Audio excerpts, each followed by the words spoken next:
उठो जागो और तब तक ना रुको जब तक लक्ष्य पूरा ना हो जाए। स्वामी विवेकानंद का यह संदेश आज भी दुनिया भर के युवाओं को प्रेरणा देता है। दरअसल हर साल 12 जनवरी को विवेकानंद की जयंती राष्ट्रीय युवा दिवस के तौर पर मनाई जाती है। स्वामी विवेकानंद अपने दर्शन में सत्य को सर्वोपरि मानते थे। वे एक ऐसा समाज चाहते थे जहां बड़े से बड़े सत्य निडरता से सामने आ सकें। उन्होंने अपने दर्शन में विश्व बंधुत्व की भावना को महत्व दिया। वे पूरी दुनिया को अपना देश मानते थे। इतना ही नहीं, भारत की वैदिक परंपरा को विश्व पटल पर रखने वाले स्वामी विवेकानंद ने किसी धर्म की श्रेष्ठता को मानने के बजाय सार्वभौम धर्म की कल्पना की थी। और यह कोई अलग धर्म नहीं था, बल्कि सभी धर्मों में छिपा वैश्विक भाईचारे का सिद्धांत ही था। वे मानव सेवा में यकीन रखते थे। उनका विचार था कि वे ना तो कोई राजनेता हैं और ना ही राजनीति के आंदोलनकारी। उनका ध्यान बस आत्मा पर होता था और वे मानते थे कि अगर आत्मा ठीक है तो सब ठीक है। स्वामी विवेकानंद की शिक्षा, सार्वभौमिक भाईचारे का सिद्धांत और आत्म जागृति के विचार आज भी उतने ही प्रासंगिक हैं जितने 100 साल पहले थे। तो आइए कोशिश करते हैं समाज को एक नई दिशा देने वाली इस महान शख्सियत के जीवन, दर्शन और विचारों को करीब से जानने की। और सबसे पहले नज़र डालते हैं स्वामी विवेकानंद की संक्षिप्त जीवनी पर। विवेकानंद का जन्म 12 जनवरी 1863 को कोलकाता के एक मशहूर वकील विश्वनाथ दत्त के घर पर हुआ था।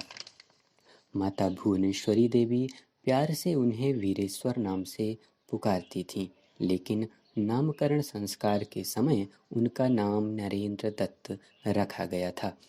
एक कुलीन बंगाली परिवार में जन्मे विवेकानंद बचपन से ही आध्यात्मिकता की तरफ झुके हुए थे। पश्चिमी दर्शन और इतिहास में उन्हें विशेष रुचि थी, लेकिन भगवान के अस्तित्व के बारे में वे अक्सर संदेह में आ जाया करते थे। जब वे अपने गुरु श्री रामकृष्ण परमहंस से मिले तो उन्होंने उनसे सबसे पहला सवाल यही पूछा था कि उन्हें परेशान कर रहा था। यह सवाल था कि क्या आपने कभी भगवान को देखा है? रामकृष्ण परमहंस ने बिना किसी हिचकिचाहट के उत्तर दिया, हाँ मैंने देखा है। मैं अपने केवल अंतर्मुखी भाव यानी इंटेंसेस सेंस से ही उसे उतना ही स्पष्ट रूप से देख सकता हूँ जितना कि मैं तुम्हें। 1887 में विवेकानंद और रामकृष्ण के अन्य शिष्यों ने संसार संन्यास की औपचारिक प्रतिज्ञा ली और सांसारिक सुखों को त्याग दिया। इसके बाद विवेकानंद ने भारत का दौरा शुरू किया। देश में व्याप्त गरीबी को उन्होंने काफ़ी करीब से देखा था। उन्होंने देश की आम जनता की गरीबी, बदहाली और पीड़ा से दुखी होकर रामकृष्ण मिशन की स्थापना का निश्चय किया। इस मिशन का उद्देश्य मानवतावादी राहत कार्य और सामाजिक कार्य को प्राथमिकता देना था। विश्व में भारतीय दर्शन, विशेषकर वेदांत और योग को प्रसारित करने में विवेकानंद की महत्वपूर्ण भूमिका है। साथ ही ब्रिटिश भारत के दौरान राष्ट्रवाद को आध्यात्मवाद से जोड़ने में भी उनकी भूमिका महत्वपूर्ण मानी जाती है। इसके अतिरिक्त विवेकानंद ने जातिवाद, शिक्षा, राष्ट्रवाद, धर्मनिरपेक्षतावाद, मानवतावाद पर अपने विचार प्रस्तुत किए। उन्होंने वर्ष 1893 में शिकागो विश्व धर्म सम्मेलन में वैश्विक ख्याति अर्जित की तथा इसके जरिए ही भारतीय आध्यात्म का वैश्विक स्तर पर प्रचार प्रसार हुआ। 4 जुलाई 1902 को मात्र 39 साल की उम्र में इनकी मृत्यु हो गई। आइए अब जानते हैं कि शिकागो का विश्व धर्म सम्मेलन और स्वामी विवेकानंद के भाषण के बारे में। लगभग 127 साल पहले स्वामी विवेकानंद ने 11 सितंबर 1893 को अमेरिका के शिकागो में विश्व धर्म सम्मेलन में विश्व प्रेम और भाईचारे का ऐसा संदेश दिया कि दुनिया आज भी उनके विचारों को अपना आदर्श मानती है। उन्होंने अपने भाषण में पूरी दुनिया का परिचय हिंदू धर्म और भारतीय संस्कृति से करवाया था। इस भाषण में विवेकानंद ने जो सबसे अहम संदेश दिया था वह था भारतीय वेदों में छिपा विश्व बंधुत्व और भाईचारे का संदेश। उन्होंने कहा था कि दुनिया में सहनशीलता का विचार सुदूर पूर्व के देशों से फैला है और मुझे गर्व है कि मैं ऐसे धर्म से आता हूँ जिसने दुनिया को सहनशीलता और सार्वभौमिक स्वीकृति का पाठ पढ़ाया है। हम सिर्फ धार्मिक सहिष्णुता में ही विश्वास नहीं करते बल्कि विश्व के सभी धर्मों को सत्य के रूप में स्वीकार करते हैं। वसुधैव कुटुंबकम का संदेश देते हुए उन्होंने पूरे विश्व को एक परिवार मानने की शिक्षा दी थी। इस व्याख्यान के बाद उन्होंने न्यूयॉर्क में लगभग 2 वर्ष व्यतीत किए, जहां वर्ष 1894 में पहली वेदांत सोसाइटी की स्थापना की। उन्होंने यूएस और यूके में विभिन्न स्थानों पर व्याख्यान दिया और यहीं से वे messenger of Indian wisdom to the western world यानी पश्चिमी दुनिया के लिए भारतीय ज्ञान के दूत के रूप में लोकप्रिय हो गए। इतना ही नहीं, स्वामी विवेकानंद ने आयरिश शिक्षिका मार्गरेट नोबल को भारत आमंत्रित किया ताकि वे भारतीय महिलाओं की स्थिति में सुधार लाने में सहयोग कर सकें। आगे चलकर यही मार्गरेट नोबल सिस्टर निवेदिता के रूप में जानी जाती हैं।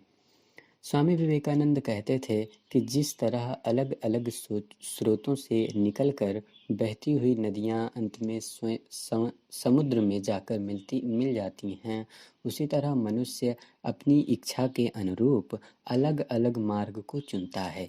ये मार्ग देखने में भले ही सीधे या टेढ़े मेढ़े लगें, लेकिन सभी भगवान तक ही जाते हैं।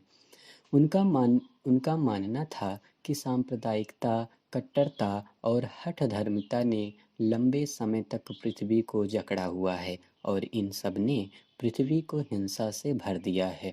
आज दुनिया सर्वशक्तिमान बनने की होड़ में जिस तरह का रास्ता अपना रही है, उसका दुष्परिणाम पूरे विश्व को भुगतना पड़ रहा है।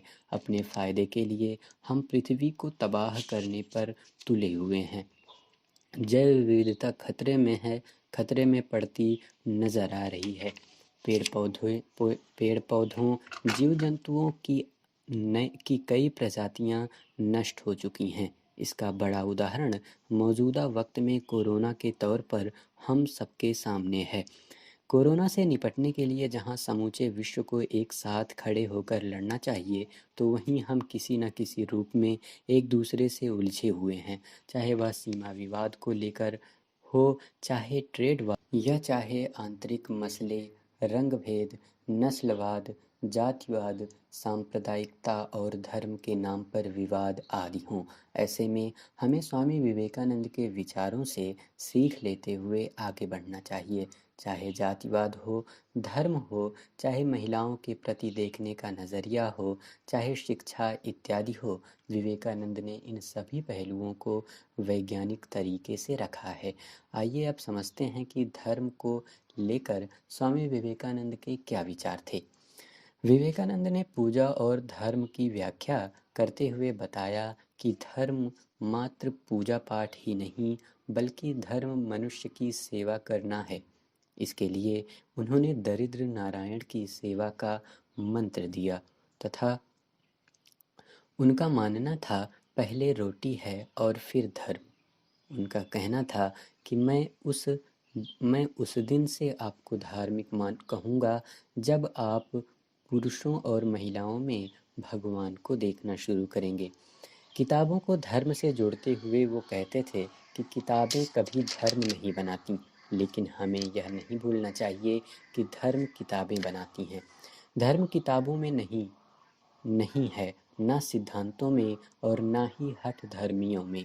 न बातचीत में और न ही तर्क में, बल्कि प्रत्येक व्यक्ति अपने ईश्वर का अनुभव स्वयं कर सकता है। उन्होंने धार्मिक आडंबर पर चोट की तथा ईश्वर की एकता पर बल दिया। स्वामी विवेकानंद ने ऐसे समाज की कल्पना की थी जिसमें धर्म या जाति के आधार पर मनुष्य मनुष्य के बीच कोई भेद ना हो। लेकिन क्या मौजूदा वक्त में यह स्थिति है? क्या मनुष्यों के बीच धर्म, जाति, वर्ण, लिंग या फिर जन्मस्थान के आधार पर भेदभाव नहीं किया जाता? यह अफसोसजनक है कि इन सवालों के जवाब हाँ में हैं। आज दुनिया भर में ऐसे भेदभाव आम हैं। भारत में आए दिन होने वाली सांप्रदायिक और जातिगत हिंसा की घटनाएं सुनाई पड़ती नजर आती हैं। स्वामी विवेकानंद ने जिस भेदभाव रहित समाज की कल्पना की थी, ऐसे समाज के निर्माण में हमें और प्रयास करने हैं। गौरतलब है कि स्वामी विवेकानंद ने यह कल्पना दलितों, महिलाओं और गरीबों के उत्थान को ध्यान में रखकर की थी। तो आइए अब जानते हैं कि दलितों, महिलाओं और गरीबों के उत्थान पर स्वामी विवेकानंद के क्या विचार थे।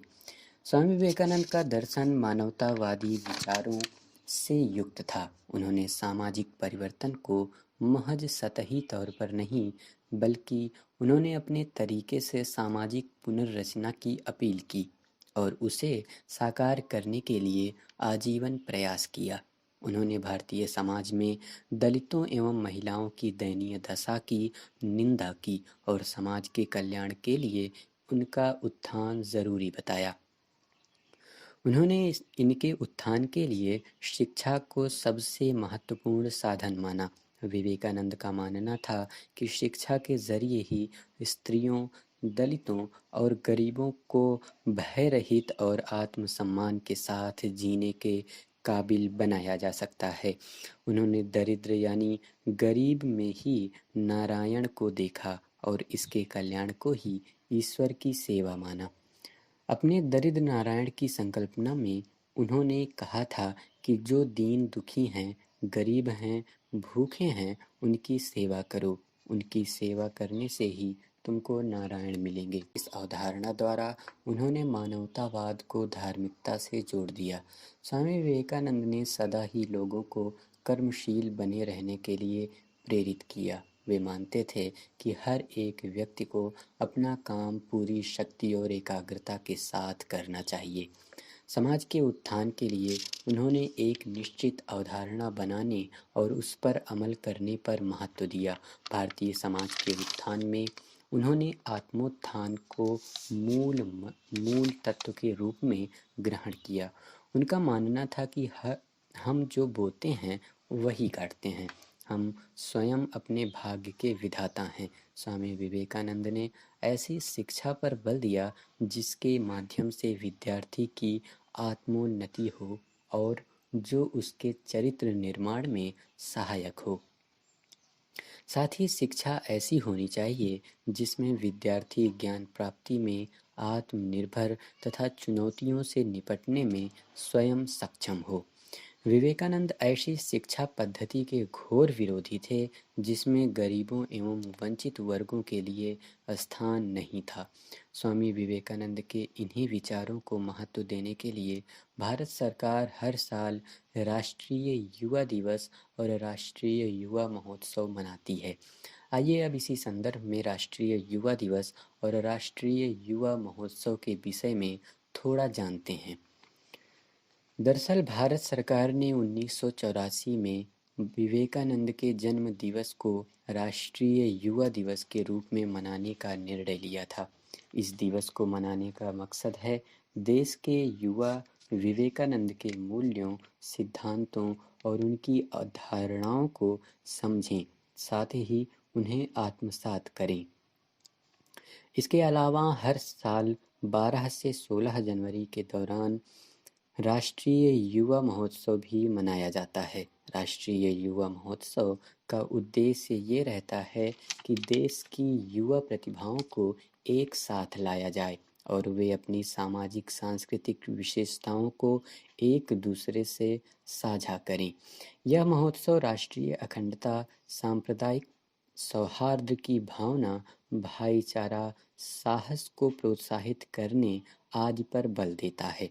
इसके अलावा यह एक श्रेष्ठ भारत की संकल्पना को और अधिक मजबूत करता है।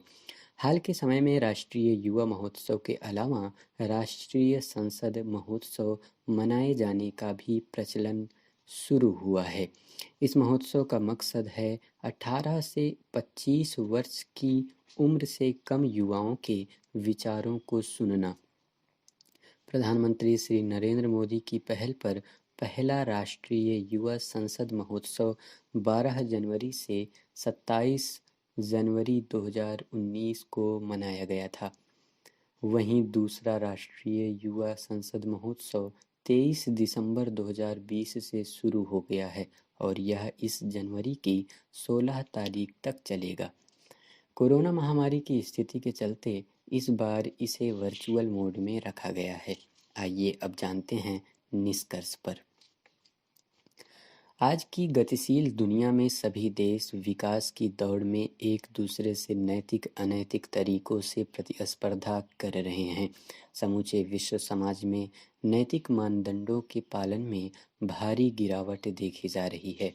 हर पल समूची मानवजाति पर युद्ध का खतरा बना हुआ है और घोर असमानता और गरीबी व्याप्त है और युवा पीढ़ी अपने लक्ष्यों से भटकी दिखाई पड़ रही है और विश्व संरक्षणवाद एवं कट्टरवाद की ओर बढ़ रहा है, जिससे भारत भी अछूता नहीं है। ऐसे में स्वामी विवेकानंद के विचार और जीवन दर्शन अत्यधिक प्रासंगिक हो जाते हैं। विवेकानंद का राष्ट्रवाद न सिर्फ अंतर्राष्ट्रीयवाद बल्कि मानवतावाद को भी प्रेरणा देता है। इसके साथ ही विवेकानंद की धर्म की अवधारणा लोगों को जोड़ने के लिए अत्यंत उपयोगी है, क्योंकि यह अवधारणा सर्वधर्म समभाव सरीखे भारतीय संस्कृति के प्राण तत्व पर जोर देती है। यदि दुनिया इस सर्वधर्म समभाव का अनुकरण करे तो दुनिया की कई समस्याओं को खत्म किया जा सकता है। भारत में एक बड़ी आबादी अभी भी गरीबी, भूखमरी और लाचारी में जीने को मजबूर है। वंचित समुदायों की समस्याएं अभी भी जस की तस हैं।